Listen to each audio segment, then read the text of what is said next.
Yes guys, welcome back to VIPER Reacts. Today we are reacting to Dr. Insanity again. We are reacting to a mum catches son bringing chopped up body into her house. This sounds very mad in itself. I just played it a little bit. Apparently it's his girlfriend or his ex-girlfriend or something, so it looks quite mad. If you are distressed by stuff like this, please be advised. If you don't want to watch it, don't watch it. If things distress you very quickly or anything like that, don't watch this if it's not for you. I'm just reacting to this because solely I just want to know how, why people do this type of thing and all this. Why, if they say mental health issues, but it does piss me off when that is, one of the things. Just want to say before we get into today's video, there is a video that's just gone up on my gaming channel. The links to my gaming channel are in the description down below. It's a GeoGuessr one, so go check that out, show that some love. Subscribe while you're over there if you are new. Again, if you are new to this channel, hit the subscribe button, hit the like button, and turn the post notifications on so you do get notified when I do post on this channel. But without further ado, I'll stop waffling on and we will get into this video and see what goes on in this episode of Dr. Insanity's thing, what he does on his channel. Like I say, I love this channel and why people do stuff like this, and to understand what went on behind the scenes and all that. But yeah, stop waffling on, we'll get to the video and see what it is. Okay.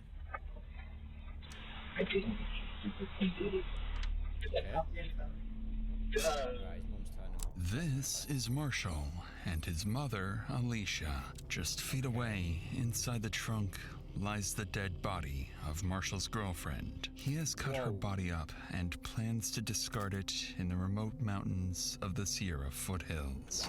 Over the next several weeks, a series of small mistakes in Marshall's cover-up would bring him face to face with local police and the FBI, watching detectives unknowingly walk past his murder scene and slowly discovering the monster he truly is. Any idea where she may be? Brother, I'm gonna keep it a buck with you.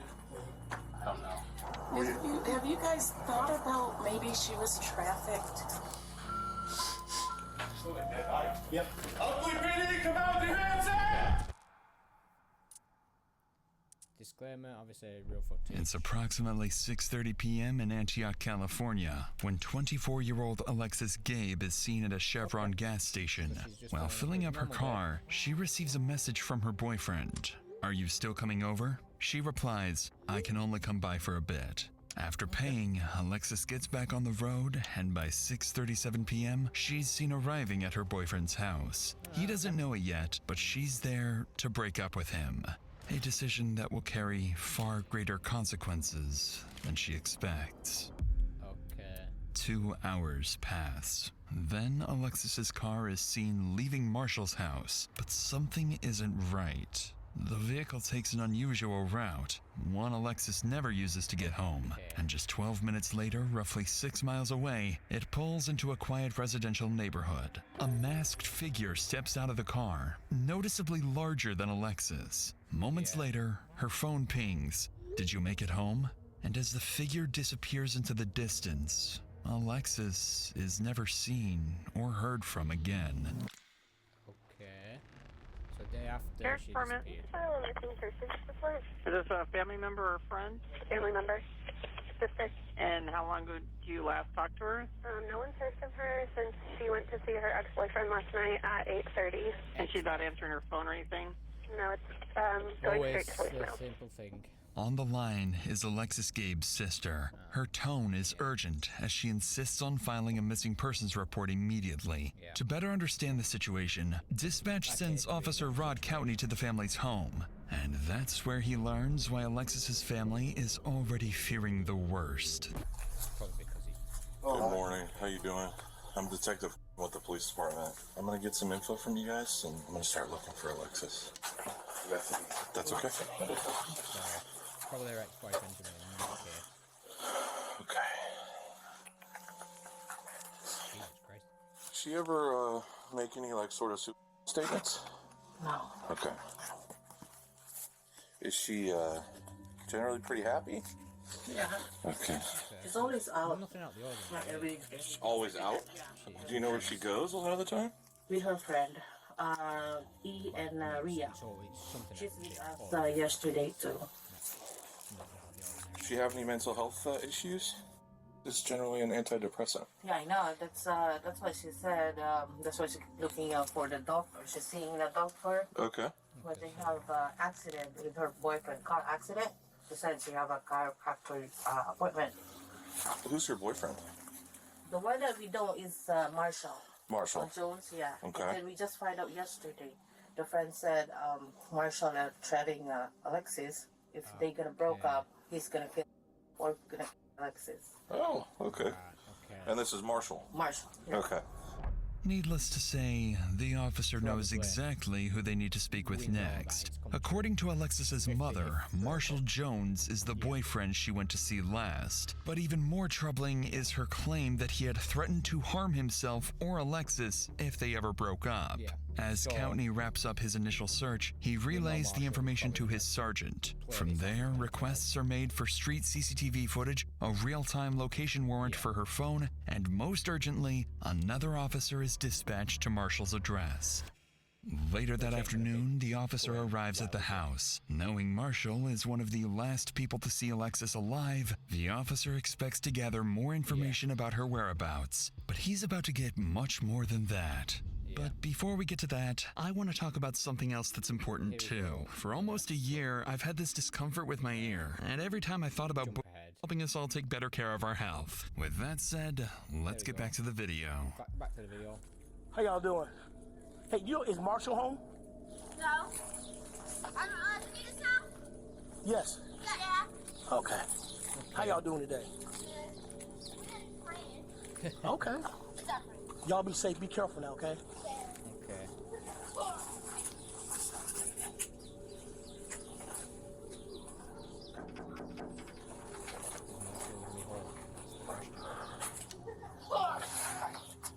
Hey, what's going on? Hey, I hear you know Alexis. Yeah, I was gonna say, yeah. So, Gabe. I'm sorry, Gabe. Gabe. Yeah, no, her mom told me that she didn't come home. So yeah, because I spoke to her brother and friends, and they're concerned. Straight away. Concerned too.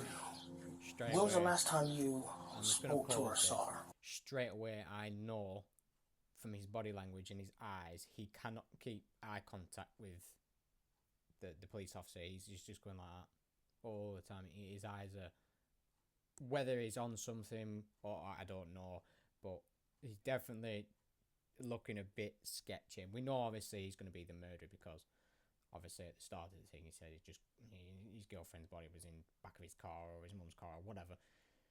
So we know he's the killer, but you know, if you're gonna do something like that, at least don't make it obvious. But You know what? I can. I'm the same way. Yeah, hold on. So show you my call log.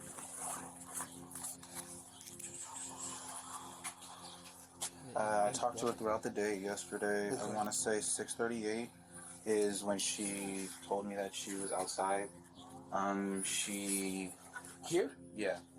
okay, I let her in. We hung out for a couple hours. She left around 9.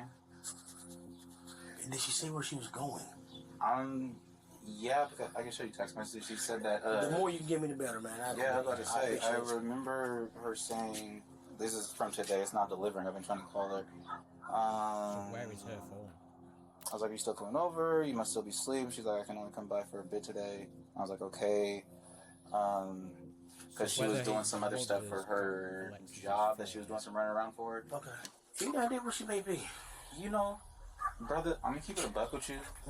I honestly thought she went to go smoke with her friend Rhea when she left here. Rhea? Maria. Oh, Maria. Yeah. Okay.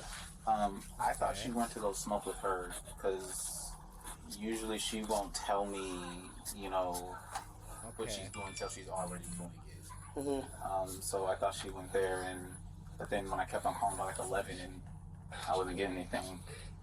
Okay. Did she seem out of sorts when she came over yesterday? Was she her normal self? Whatever that may be. Yeah, I mean, she came in, we hugged, we kissed, she watched me, do my little heist on GTA, playing my game and whatnot. I mean, we watched Family Guy. Okay. It was fine. When she left, did you see her? Did you see her leave? Yeah. And I say yeah because I opened the garage door and she left. So Okay. Also, she opened the garage door. Yeah. All right. At first glance, Marshall appears far more willing to help than Alexis's family hinted towards. But as he recounts his last encounter with Alexis, his demeanor is oddly detached, at times even attempting to make light of the situation. It's the kind of behavior that doesn't go unnoticed. But before wrapping up the interview, the officer would ask one of the strangest questions possible at a moment like this. Do you have a car? Because I want to be able to follow up with you. Yeah. How long you dating? Yeah. How long y'all been together? Like 3 going on 4 years. Okay. All right. And I showed you my call log, text message. You ain't got a strap down in the house like a slave or nothing? No, I don't. No, I know you have to ask because it's a serious situation. Yeah, exactly. And I appreciate you trying to make light of it, but no, I do not. All right. All right. On that strange note, the interview wraps, and the officer calls his sergeant, only to learn that, while this conversation was taking place, a major discovery had just been made a few miles away. On a residential street in Antioch, Alexis's family comes across their daughter's car while organizing their own search and spreading the word on social media. Police are immediately informed of this discovery, and the car is towed and seized for forensic analysis. Inside the car, some troubling details quickly stand out. The keys are still in the ignition, the door is unlocked, and personal items are missing. After removing and analyzing the car's infotainment unit, investigators are able to track Alexis's precise movements before her disappearance. And just 12 minutes before the car was abandoned, it had been at Marshall's house, not her friend Maria's, as he had previously implied. These findings, along with the alleged death threat, prompt investigators to move Marshall from a person of interest to the primary suspect in Alexis's disappearance. We knew that would end up happening anyway. The following day, 2 detectives arrive at Marshall's house, suspecting he is the last person to see her alive and may have been withholding vital information. However, they're also here for something else. Something that will catch him completely off guard. Hey, I'm a detective in this real quick. Are you Alexis's boyfriend? Yeah. Boyfriend? Okay, what's your name? Marshall. Marshall? Okay. Yeah, we're still looking for her. Have you heard from her at all? Or? I have not. I've been trying to call her. I've been texting. My text messages aren't getting delivered. My phone calls are going straight to voicemail. Gotcha. Okay. Huh. Yeah, basically at this point, I think this is the last place that we know that she was at. Right, and so we're just, obviously that's why we're kind of keying in on this area, I understand, and I was telling her mom, hey, I saw her, this is the last time. Yeah. And I'm worried. Right. And she's missing. His demeanor's changed. And that just means that she's missing. It doesn't necessarily mean something happened to her, so I'm really trying not to let my mind wander. Her friends have, I'm not going to say they've been putting me under scrutiny, but they're making me feel like I did something and I didn't. Okay. Yeah, I mean, anytime boyfriend, right? And that's what I'm saying. Everybody handles stress different, and so we just want to rule everything out, anything weird to happen here. So, you know what I mean? Then we can move on to, hey, obviously, let's go look another area and see where she's at, I understand. Are you cool if we go inside and look around real quick? It's not my house, it's my stepdad's, so, right. I could call him really fast and see. Yeah, that's fine. Go ahead. Okay. Clearly uncomfortable with the request, Marshall agrees to call his stepfather, the homeowner of the house. And as they wait for his approval, detectives would slowly begin to suspect there's something inside the house neither Marshall nor his stepfather wants them to find. Hey, Dad. Alexis went missing, and the police just want to go through the house really fast just to make sure that everything's fine. Is that okay? Okay. He said that one of you could go in, but he would like the other one to stay out here. No problem. Sure. You got a flashlight or anything? Okay. I don't. Yeah, me neither. You want to go in? Sure. All right. Hold that for me. Just for one. What's your dad's name? Leslie? Leslie? Okay, and that's the one you were talking to on the phone? Yes. Alright, you said one of us would come in? Cool. His demeanor's changed like crazy. Do you want me to leave the door open? Yeah, that'd be For great. sure. For sure. I'll come around. Like, Anything of hers that's here? his demeanor's changed so quick from the first meeting. I mean, there might be some clothes that she left over. Okay. It's gonna be in my room. My room's a mess. That's fine.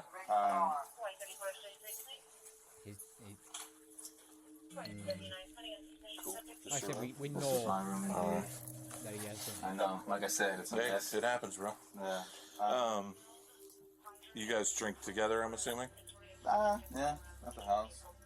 Okay. As the officer moves through the house, Marshall's room quickly stands out, left in complete disarray. And as he inspects the room further, little does he know, this very place holds subtle clues and will soon become a crime scene. Is there upstairs? It's just one story. Just one story. Thank you. Appreciate it. I'm sorry. You're good. And then this is other people's rooms? Yeah.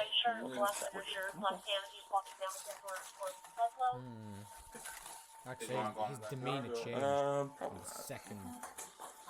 Alright, I'm gonna close this door.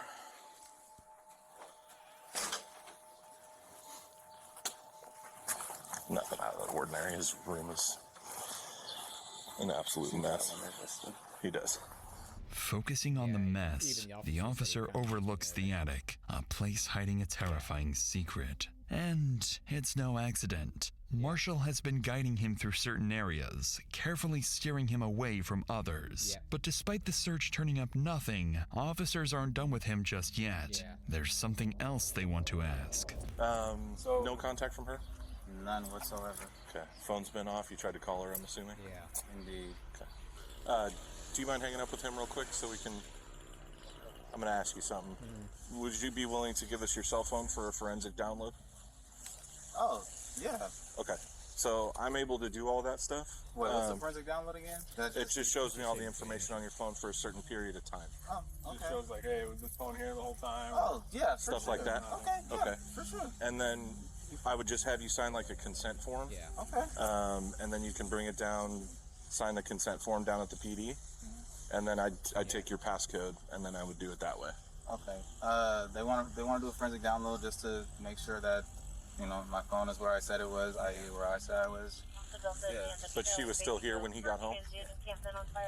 Interestingly, detectives not only gain access to Marshall's phone, but also learn that his stepfather was allegedly at the house at the same time Alexis was there. So they make a note to speak with the homeowner as soon as possible to see if his account aligns with Marshall's. Shortly afterwards, Marshall gets into his stepfather's car and follows the officers to the station. As he drives, officers ahead notice something strange. He appears anxious, swerving slightly with something large in the back of his car obstructing his view. In reality, Marshall isn't just nervous. He's just realized he's driving straight to the police station with a car full of incriminating evidence.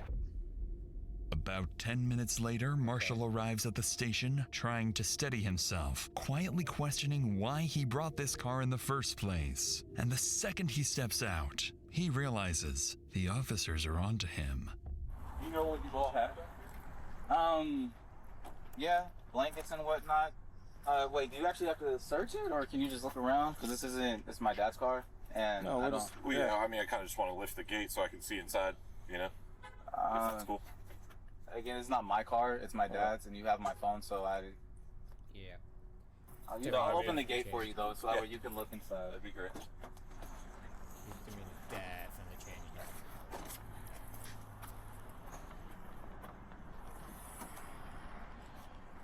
We went to the drive-in, so tried to get Rumi some water. I mean, you can look in the bag. That's our Philly cheesesteak. Any of this hers? No. Because we would like to collect a DNA sample from her, right? So we have a reference on file. So was she back here? Yeah. Like, I don't. So is any of this like? None of this is her. I don't know. Would you mind if we like took a blanket to test it? Or I would, because yeah. And does she normally sit up in the front seat? yeah. Okay, let's start the photo. Oh, we're not. You don't want us to look under the blankets or what? She would like to look under the blankets. I don't want you to think I have a dead body or anything. No, I was just because we're being all. Yeah. Okay. So this is your stepdad or your real dad? My stepdad. Gotcha. All right, cool. Naturally, Marshall's unwillingness to show what's in the trunk immediately raises red flags for the officers. Once it's opened, they find multiple blankets, pillows, and food waste, with Marshall insisting that he and Alexis used the car as a bed at the drive-in. With suspicion mounting, they get Marshall to sign a consent form, download the data from his phone, and then return it to him. And as they let him go, detectives believe the contents of Marshall's phone may finally reveal what he's been hiding, unaware that this entire investigation is about to start going downhill. The next day, as investigators prepare to review the data from Marshall's phone, they notice the download process has failed, leaving them with nothing. Realizing Marshall's willingness to cooperate may already be reaching its limits, detectives decide not to push any further for now and instead turn their attention elsewhere. There's still one person they haven't spoken to yet. Marshall's stepfather, the homeowner who was allegedly inside the house the same night Alexis disappeared. If something happened to her that night, he may have witnessed it. With that in mind, they drive back to the house to speak with him, where they'll begin to suspect that not everyone wants them to discover the truth behind Alexis's disappearance. Hey, Mr. Clark. Hey, we're just trying to follow up on everything going on with Alexis. We haven't talked to you yet. Marshall had said that you were here when Alexis was here on Wednesday night. Did you see Alexis here on the 26th? Be honest with you, I come. If she's here, she's here. She's not. She's not. When I see her, I don't. You don't recall seeing her car here? No, I do not. And you don't remember seeing her talking to her that night? No, I didn't see her there that night. No Wednesday. How's Marshall holding up with all this? He's upset. No, for sure. I mean, just now finding out that his girlfriend's coming up missing. I mean, I found out yesterday with the note coming in, the flyer. Oh yeah. Flyer and stuff. Saying that she's missing. I'm like, what the hell is going on? What was she like as just an everyday person? Yeah. Like, she's good? sweet. Yeah. I mean, she's just a good young lady. She never brought drama to your house or anything like that, or.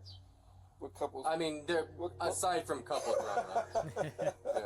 I mean, they never argued in front of me. But like, she never brought any outside BS to your house or anything like that. No. Is Marshall around? I know one of the detectives was trying to reach him, and he hadn't returned his phone call. Marshall's not here. And I think he said he's gonna go talk to his mom. Me and his mom don't really, conversate like that. With this information, police now know where to look for Marshall next. His mother's house. What catches the officers off guard, however, is Leslie's refusal to confirm being with Marshall and Alexis the night she disappeared, directly contradicting what Marshall had previously told investigators. Now faced with more questions than answers, officers leave to figure out their next move. From this point forward, the investigation into Alexis's disappearance quietly begins to shift in a much darker direction. Okay.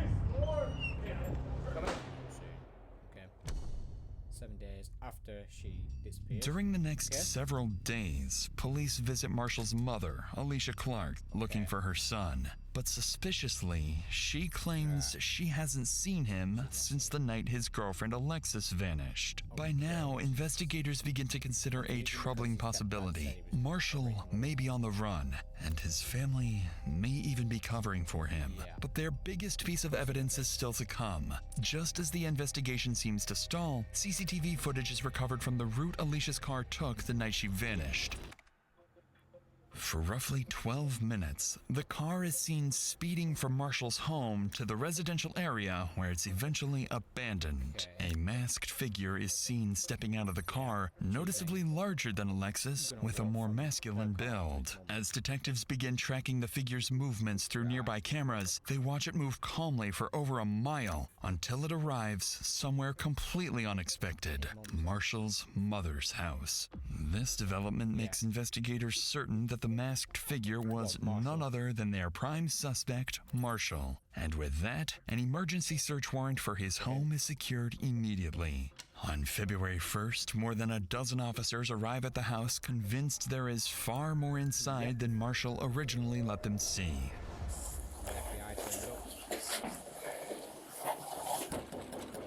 Oakley PD search warrant, open up! Okay. Press the door with your foot. Yeah, hold it to the side and press the cord. I want to say as well. Yes, we need that pry. You have the pry? Pry bar? Oakley PD! Come out with your hands up! Hands up! Check the left, check the left. I got a door on the right. Check that door. Let's clear. Oakley PD, come out with your hands up! Search warrant!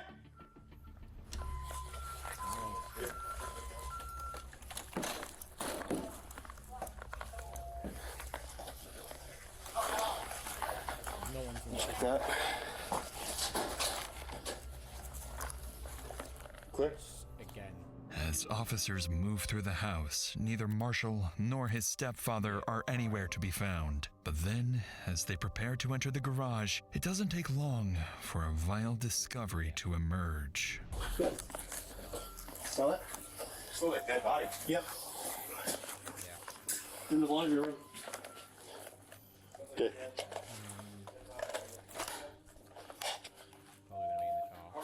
Yeah. Right here, yeah? Yeah, right in here. I got a big whiff. Yep. Who that backyard?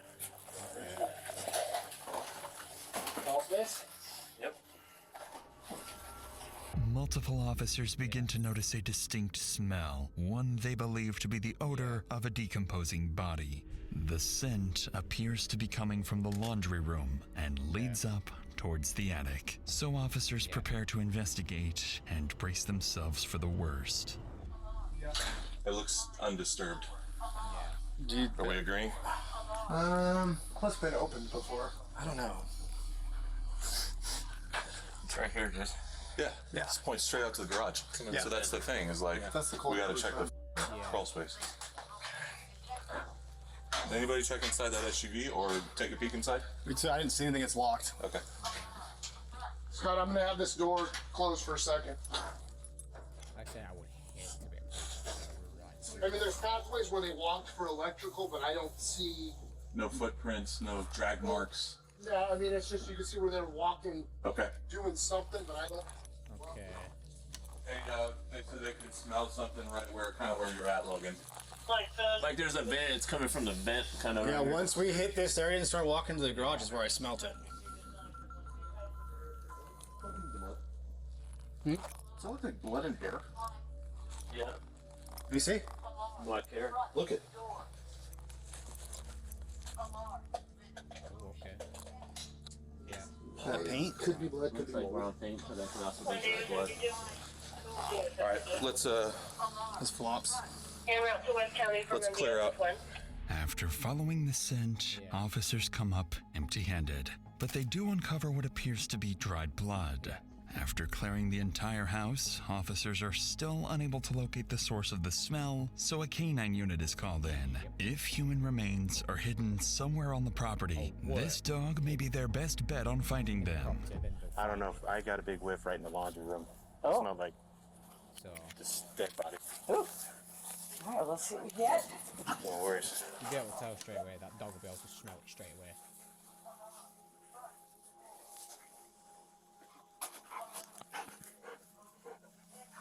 The dog will be able to spot and smell it straight away if it goes to the laundry room and sits. That had none of the other behaviors that we're looking for.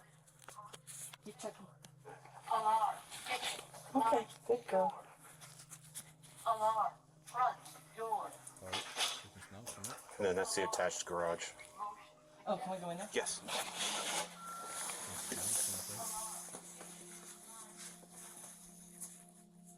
Okay, good girl. Did you guys leave that or did? Oh, I don't know. We didn't bring that in. That's fine. You saw her go up the wall here? Mm-hmm. Yeah. So it's just checking odor. As I said, you've worked with Cannon, so we didn't get final. And that was the kind of thing where it's like, I have some weird odor, but it's not all of her behaviors, which was more what we had there. And of course, you and I both know there could be, you could have vacuumed up a tissue that had a bloody nose. Yeah. And that could be. Okay, good girl. You want your toy? It's not saying get your toy. Alright, that's all we got. I love them kind of dogs. Proper care. Somewhat surprisingly, the handler isn't fully convinced the dog has detected human remains. However, several indications suggest it has picked up on something suspicious, as it repeatedly returns to Marshall's room, sits in one spot while staring at its handler, and most alarmingly, begins clawing at the wall, a sign the odor may be coming from the attic. But even after multiple additional searches, and with more canine units brought in, officers are left with troubling yet inconclusive results. Small traces of blood, the presence of bleach and other cleaning supplies, and a missing shower curtain. Following these discoveries, officers secure the scene and begin working to obtain real-time location data for Marshall's phone, now fully suspecting they have a homicide on their hands. Several weeks. Wow. Over the next several weeks, officers are seemingly no closer to finding Marshall. Neither his mother nor his stepfather appear willing to cooperate any further. But every time the investigation seems like it's losing momentum, Alexis Gabe's family keeps pushing forward, pressuring police to find their daughter and bring her justice. That pressure soon begins to pay off when investigators finally obtain a real-time location warrant for Marshall's phone and discover he's moved to Vacaville, California, roughly an hour and a half from his home. After a quick check, they find out exactly where that location leads: his sister's house. So officers quickly head to her address, hoping to find Marshall there. Okay. What's your name? Ariana. Ariana. I'm James. Nice to meet you. Nice to meet you. Obviously, you know why we're here, right? I do. When he got here, he was off. While he was here, that's when I saw the first flyer for Alexis. And that's when I started putting the pieces together, what could be. I said, get your tomorrow, you gotta be gone. I want nothing to do with this. And his gun was underneath. I lost my What was their relationship like between Alexis and Marshall? So it got toxic over the last year and a half. He was a lot more torn up about them breaking up than about her being missing. I will say that, irrefutably. Looking back on it, my brother does have sociopath and narcissistic tendencies about himself. Your mom and Marshall are close, right? Yes. Do you think that she's helped him out in any way? Will she get in trouble? I hope not. I mean, I hope in the end of all this, she'll be as cooperative as you are. Because ultimately, your brother made the choice that he made, right? So do you think he went to Vegas? No. I believe this is the number that he's using. If you guys want to take it, that's fine.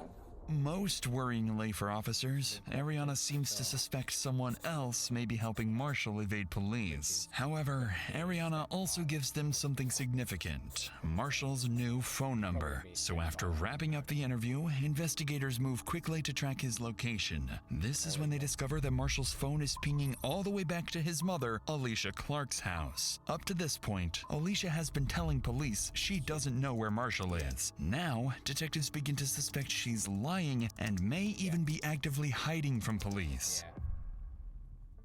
Over the next few hours, police secure an emergency search warrant for Alicia's house. Officers rush to the location, knowing full well Marshall could disappear again at any moment. But little do they know, the lead they're following is actually a setup. The phone is there. Ugly police search warrant, come to the door! Hello? That's okay. Let's open the door for me. Thank you. Okay. Alright, ma'am. Step out, please. autistic daughter that sleep upstairs. We understand. Is she okay up there? She's okay. Are you able to wake her up and bring her out here for a minute while we service this warrant? I'm not actually. Let me see what I can do. Anybody else inside? Okay.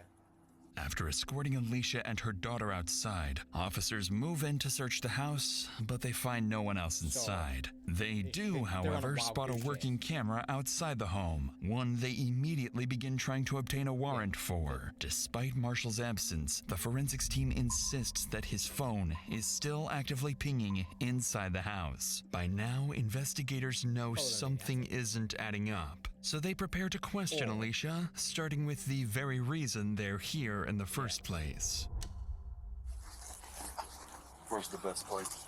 Nice backyard. Talk to me. What's going on? So we're obviously here for a reason, and there's a couple of reasons. We're here for Marshall's phone. Yeah. So we know it's here, but we don't want to tear your house apart too much. So if you could direct us to it, so we don't have to like mess anything up. Like, where's the phone? It's upstairs in my closet in the green Hawaiian shirt, if you guys need it. Why? Now I have a question. What do you guys need it for? You guys cloned it. So the cell phone thing, they went and did the download, but some of the files got screwed up, so we don't have everything. So we need that, and plus we know that he's had the phone after that. So that's the evidence that we're looking for. Strangely, Alicia appears unusually cordial with the detectives, despite having her house breached. She's even admitted to holding a wanted suspect's phone, yet treats it as if it's nothing serious. By now, investigators are more than suspicious of her involvement. They're convinced she not only knows where Marshall is, but more importantly, what he did to Alexis. So, he's obviously not here, so you know where Marshall is? Hand to God, I do not know. I do not know. I've intentionally told him, do not tell me where you are. It's just the situation I don't want to know. So you're distancing yourself? Oh God, no, not at all. Okay. Not at all. I just know this is this isn't who we are. I mean, And we don't believe that. yeah, We I just, better not. we just, You guys are just doing your job. right, we have to try our best to get answers right, so that's And why we it's, do this. I'm definitely not distancing my son. I'm not. Okay. That's not the reason. What do you know? I know that the two of them had a solid relationship. I mean, for Valentine's Day, he wanted to get her an edible arrangement. I couldn't afford it. And so he went and got the chocolate, all of the stuff, built her an edible arrangement. I like that. I mean, that's the kind of guy he is. I've told him since he was younger, when you're dating, you want to make sure that you are so good to her that she's going to be comparing every other guy to you. Right away, this description of Marshall doesn't quite align with what investigators believe about their suspect, especially given his sister's earlier claims that he's a narcissist and a sociopath. If Alicia is fully aware of her son's alleged crime, then defending his character like this is not only disturbing, it's something most people would find nearly impossible to do. Sensing this may be more difficult for her than she's letting on, detectives decide to shift their approach, appealing to her emotions, hoping that if this is all an act, it's about to break. Because, I mean, obviously, we're still looking. Yeah. She's still out there somewhere. And things don't look good. Yeah, it's hard to look that family in the face and tell them, hey, look, we don't really have anything to tell you. Have you guys thought about maybe she was human? So, have you guys found that angle? I've heard that some people posting stuff on the internet and stuff, but a lot of people are not, they don't have a good grasp on how human beings work.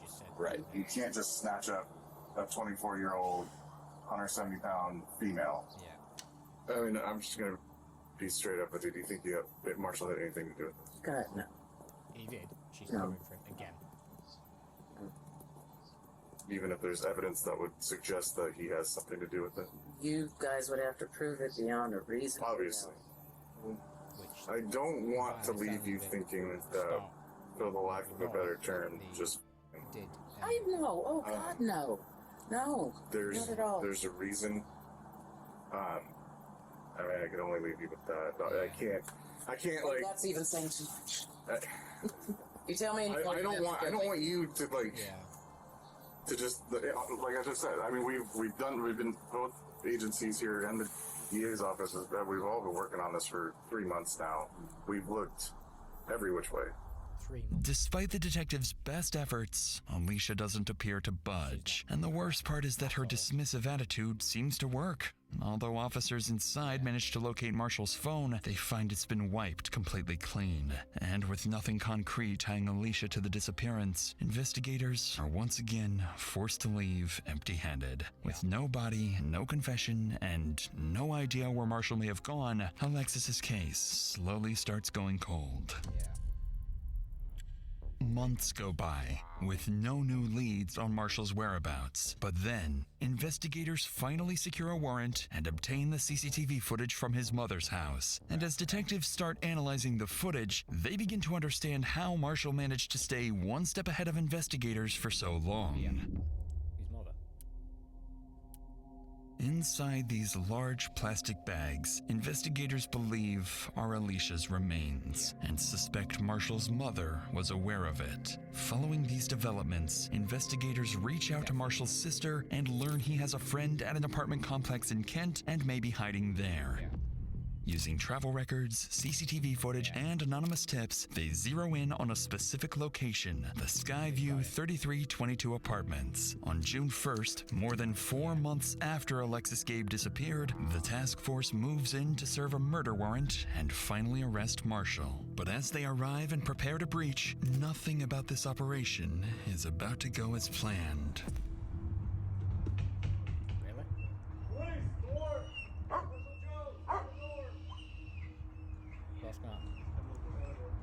Out. Not gonna be there. Kill him? I don't know. What was?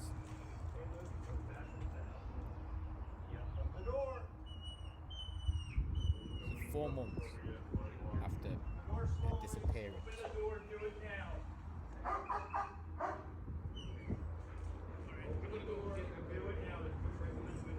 You gone?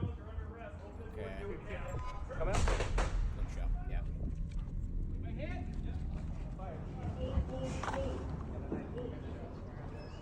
Yeah, and it came to the door with a knife. After emerging with a kitchen knife, Marshall is shot multiple times by 3 officers. Despite immediate medical aid, he is pronounced dead at the scene. Not what the following day, Paul Beard, chief of the Oakley Police Department, holds a press conference, announcing that Alexis Gabe's case is now officially being treated as a homicide, and that Marshall Curtis Jones had been charged with her murder before being shot and killed. But any real sense of closure for Alexis's family would not come until much, much later. On November 3rd, while metal detecting near Jackson Road in Plymouth, a local resident discovers what he believes to be human remains and immediately calls 911. When officers arrive, they're left speechless. Scattered across the mountains are the remains of a young woman. A forensic odontologist is brought in and, using dental records, confirms the remains are those of Alexis Gabe.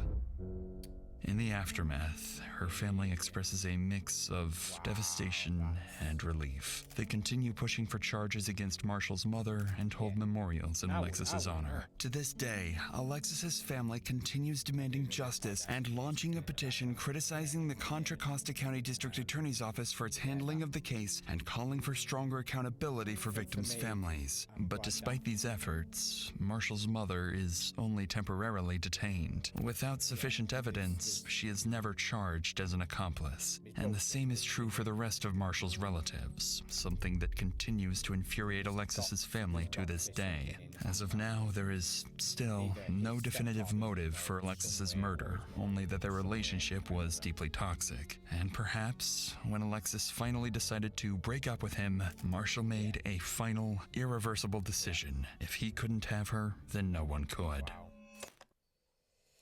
Well, that's it for the video. I again apologize if some of these things made you distressed and all that. Like I said at the start of the video, I just wanted to know why people do this, why people do this to ex-girlfriends and boyfriends. If I can't understand that, if I can't have it, no one can. Just be a man, take it on the chin, for God's sake. You don't need to do this shit. But with that being said, I hope you've all enjoyed. Please don't turn the post notifications on so you get notified when I do post. Smash the like button if you did like the video. Put in the comments down below what you think I should react to in the future. Maybe say some more Cyber videos, Cyber Sundays, other things. Maybe try not to laugh or something like that. But I hope you've all enjoyed. I'll see you guys in the next one. Take care and peace.